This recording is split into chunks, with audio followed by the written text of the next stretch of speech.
ito guys, nakikita natin na dadating yung mga solusyon sa mga problema nyo, mga kapiksi. Parang makakahanap kayo ng mga solusyon or dadating mismo yung mga solusyon sa inyo guys. Lalo na kami mga problema kayo, may mga pinagdadaanan kayo, and magsisimulang magbago, no, yung takbo ng buhay nyo. Kumbaga, magsisimula kayong makarecover or makabawi sa inyong pamumuhay, mga kapiksi. So, yeah, this is something na kailangan nyong ipagbunyi, no? Kasi kahit papaano masusolusyonan yung mga problema nyo. Meron din tutulong sa inyo, nararamdaman.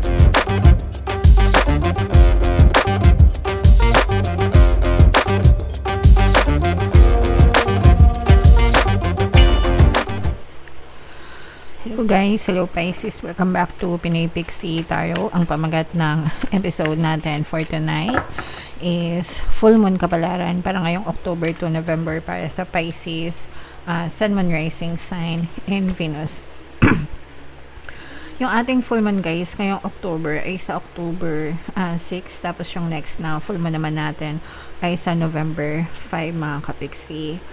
Ang pamagat ng ating full moon guys is harvest moon, and isa rin siyang super moon, mga kapiksi. Lahat ng ating full moon ngayong October, November, December ay puro super moon, and ngayong October guys, very rare daw ang full moon natin, as in super liwanag siya guys. So asahan natin na maliwanag, no, kung walang bagyo, mga kapiksi. Okay, so tingnan natin. Ito yung ating, ito napakaganda ng message guys, no? Surrender to the divine, mga kapiksi. Everything na nangyayari sa buhay natin guys, let us surrender it to the divine. Siya yung pinakamakapangyarihan sa lahat, mga kapiksi, and kailangan natin magtiwala sa kanya guys, okay? I am getting the answers I need. Okay, so yan yung message for you guys. Again, I am getting the answers I need. So i-type nyo na yan sa comment section, mga kapiksi, and umasa kayo na kapag nagdasal kayo, mga kapiksi, talaga namang sasagutin, no, ang inyong mga pinagdadasal guys, okay? Additional meaning nitong card na to, I wish you made may be about to come true. So yung mga pinagdadasal nyo guys, yung mga hinihiling nyo, mga minamanifest nyo, talagang magkakatotoo yan guys. Basta mag-focus kayo at magtiwala kayo, no? You have to trust the divine, trust the universe, trust the process. Palagi ko yung sinasabi sa inyo guys, you can be, do, and have anything that you want. Basta effortan nyo, mag-focus kayo guys, and huwag kayo masyadong maging atat, mga kapiksi. Alright? It's make or break time. So it's either you make it or you break it, mga kapiksi. Para sa akin, break is not an option. It's always make para sa akin, no? Ganun tayo dapat ka-dedicated sa mga desires natin. It's always make, walang break, mga kapiksi. There could be a sense of madness in the air. Breathe deep and stay calm. So, sa mga kapiksi natin, no, kung meron kayong mga pinagdadaanan, baka medyo nai-stress kayo, guys. So, konting hinga-hinga lang, mga kapiksi. You may need to forgive someone to release negative energy. Baka meron kayong mga nakatagong mga galit, poot, no?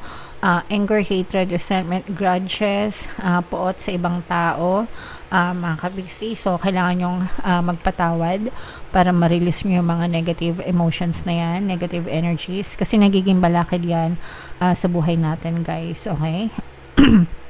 It's time to let go of the past and move on. So, kapag past na, tapos na, mga kapiksi, there's no point, there's no sense in crying over a spilled milk. Ika nga, no, yung palagi kong sinasabi, mga kapiksi. Kapag tapos na, move on.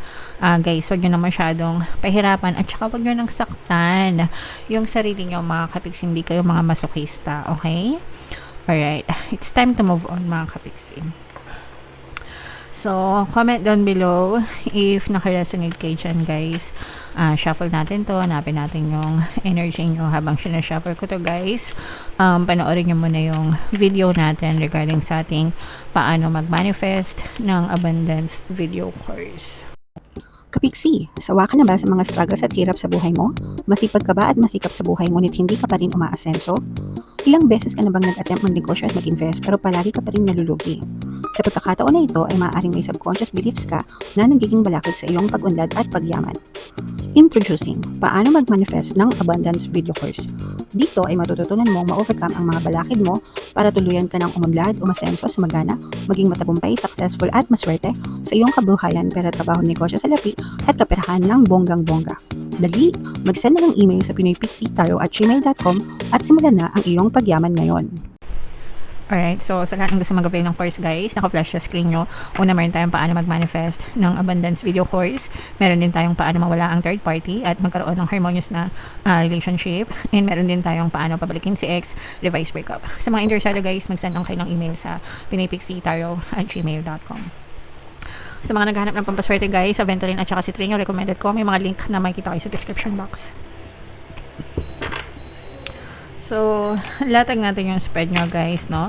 And kung hindi nyo pa napapanood yung ating 2026 kapalaran guys, punta lang kayo sa homepage natin. Nandun yung, makikita nyo yung video mga kapiksi. So, ito guys, this is a very positive set of energies para sa inyo. Meron ditong presence ng fire sign, Aries, Leo, Sagittarius. Maaring may fire element kayo sa inyong natal chart guys, or you may be dealing with another fire sign. Ito guys, nakikita natin na dadating yung mga solusyon sa mga problema nyo mga kapiksi. Para makakahanap kayo ng mga solusyon or dadating mismo yung mga solusyon sa inyo guys, lalo na kami mga problema kayo, may mga pinagdadaanan kayo and magsisimulang magbago no yung takbo ng buhay nyo. Kumbaga magsisimula kayong makarecover or makabawi sa inyong pamumuhay mga kapiksi. So yeah, this is something na kailangan nyong ipagbunyi, no? Kasi kahit papano masusolusyonan yung mga problema nyo.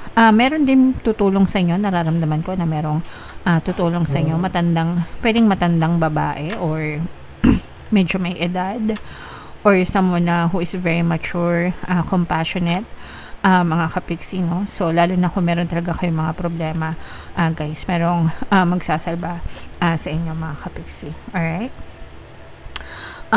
Sa mga kapiksi natin na may mga LDR na karelasyon, maaari kayong suprasahin ng inyong ka-LDR mga kapiksi and parang bigla na lang siyang magpapakita sa'yo. O kaya kung hindi pa kayo nagmi-meet, let's say nagkita lang kayo or naging LDR kayo, kumbaga nag-date kayo online lang, nagkakilala kayo online pero hindi pa kayo physically nagkakilala, parang susurpresahin kayo ng person mo and maaaring magpakita siya sa iyo or magparamdam ganyan. So ay baka kiligin kayo guys, pero yeah.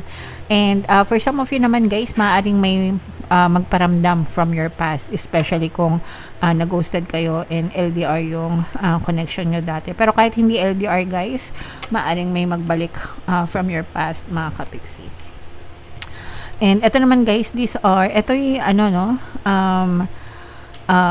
katuparan ng mga dinadasal nyo mga kapiksi, no?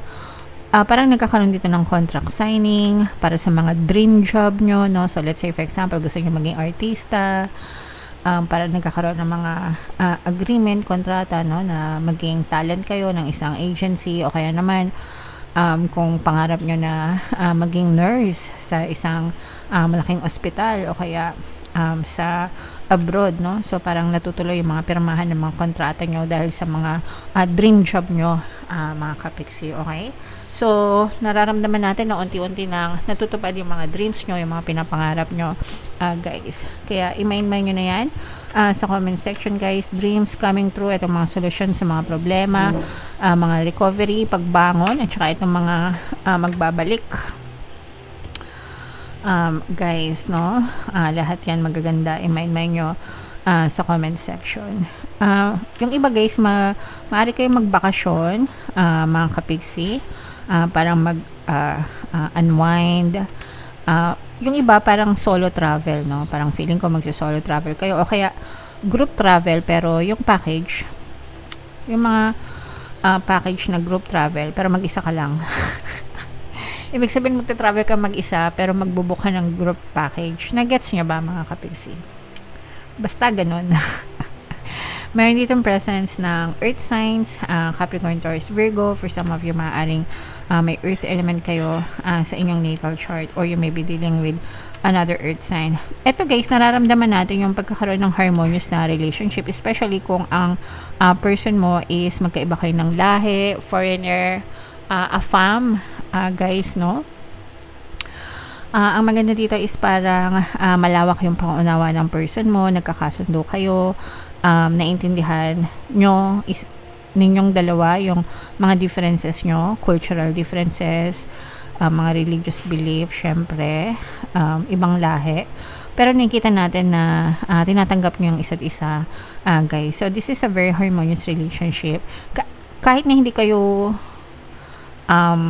magkaibang lahi, no, nararamdaman natin yung harmonious relationship. Medyo highlighted lang, guys, yung magkaibang lahi, no? So, yeah.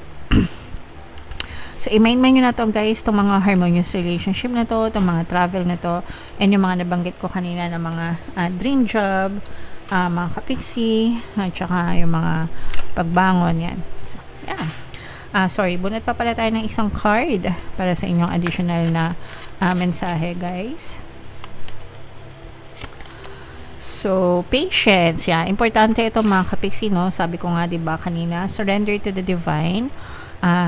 Idulog natin lahat sa nasa taas, pero kailangan matuto tayong maging mapagpasensya. Huwag tayong masyadong maging atat, guys, sa mga bagay na pinagdadasal natin, no? Meron palaging timing yan, mga kapiksi.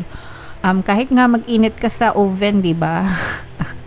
Lalagyan mo ng timer yung oven para uminit. Kasi kapag atat na atat ka, konti lang yung oras, minuto, diba? Pag bukas mo na oven, hindi pa mainit yung ininit mo. So, ganun din, guys, yung mga minamanifest natin, mga hinihiling natin. Parang ano lang yan, pagkain na niluluto, no? Kailangan mainit, kailangan fresh, kailangan lutong-luto talaga, kumbaga, sa steak, well done. Kasi kapag hindi well done, rare, diba? Hindi masarap sa panlasa ng iba, mga kapiksi. So, yeah, pag well done, masarap kainin, diba? So, ganun lang din sa mga minamanifest natin. So, wag kayo masyadong maging atat. Patience is a virtue. So, habaan natin yung patience natin, guys. Alright? So, comment down below, Pisces, if naka-resonate kayo dyan. And ito yung ating 2026 kapalaran. Panoorin nyo na. Ito naman yung ating success stories ng paano mag-manifest ng abundance video course. Click here to subscribe, guys. Thank you for liking, sharing, and subscribing. See you next time. I love you all. Have a nice day. Bye-bye.